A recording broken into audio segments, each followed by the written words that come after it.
So, what is life like for a member of an outlaw motorcycle club? It's not what you think. Coming up. Yeah.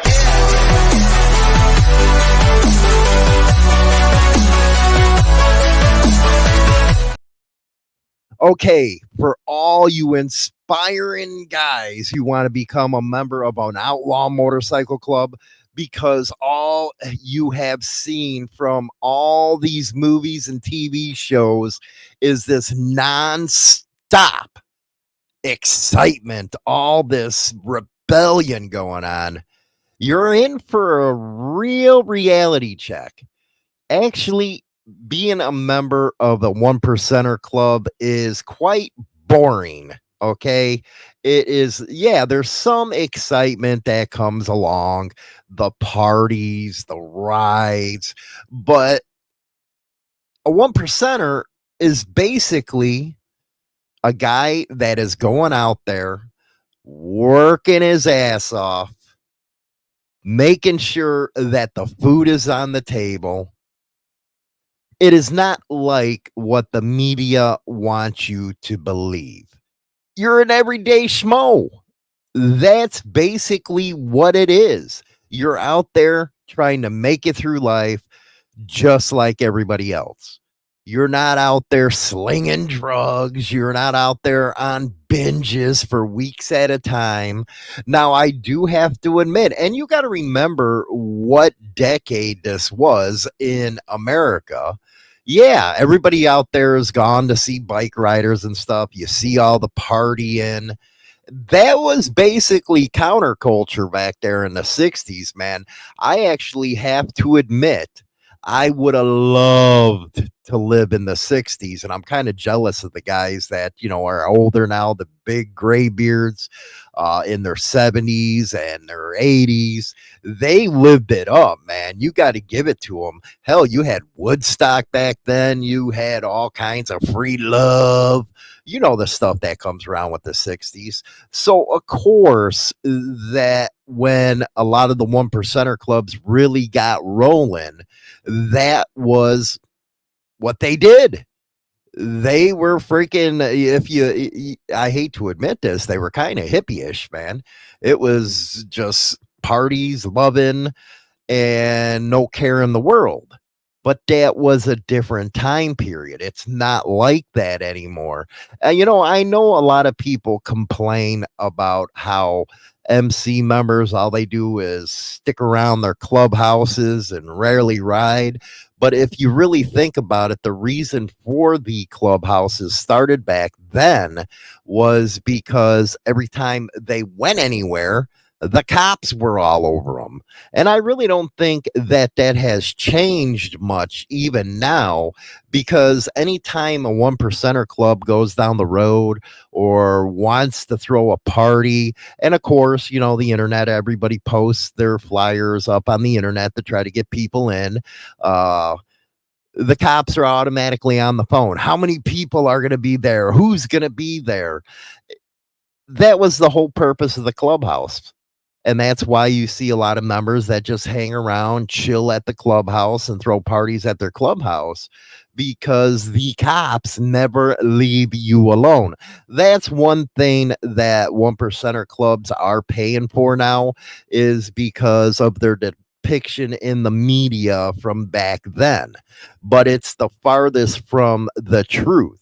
A lot of one percenters, they drive trucks, they're mechanics, they're tattoo artists, they're iron workers, they're welders. That's who they are. You have to have a job to be able to make it nowadays. It wasn't that, necessary back then, man. That's where you got the riding in the pack, sleeping on the side of the road with tarps over the bikes as makeshift tents. It's just totally different now. You can actually say it's pretty boring now, because everything has really changed within modern society. And if you look at it, it's like 50, 60 years ago when all this stuff has gone down. But for the media and the cops to keep on depicting one percenters as these raunchous criminals, that's just way out of base, if you ask me. It's over the edge. Now, you do have a lot of stupid ones that go out there that misrepresent what their club is all about and get into some stupid crap. And you got to remember, back then, because a lot of people are going to bring up drugs and all that. Back then, man, it was about selling some freaking acid or freaking weed, man.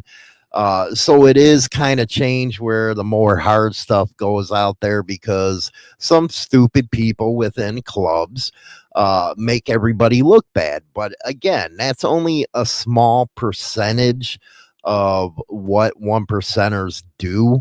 Like I said, they go out there and they put the food on the table. They're working 12, 15, 16 hours a day just to get by. One percenters are some of the hardest working men there are.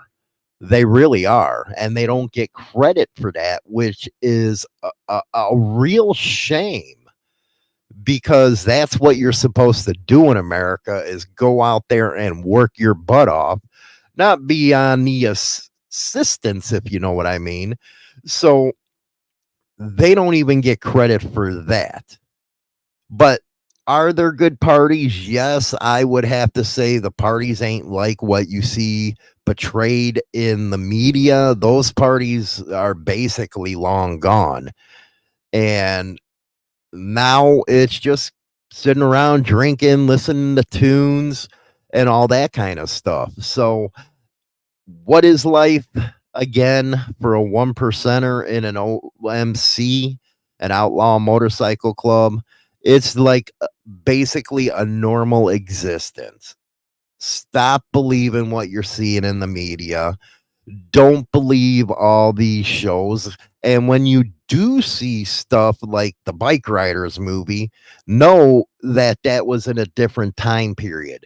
You have to start using your brains, people. I know the internet has made us dumb, made us stupid, made us where you go out there and you seek what everything is about, but you seek it in the wrong places. This is just entertainment. I'm just entertainment, which, by the way, culturally incorrect. Or, yeah, that one's going to be a good one. I got to make sure. Yeah, culturally incorrect. I don't even know the name of the new podcast. Debuts tomorrow, man. It's a hardcore one. I'll put a link in the community chat here on YouTube. But it really was culturally incorrect back then, wasn't it?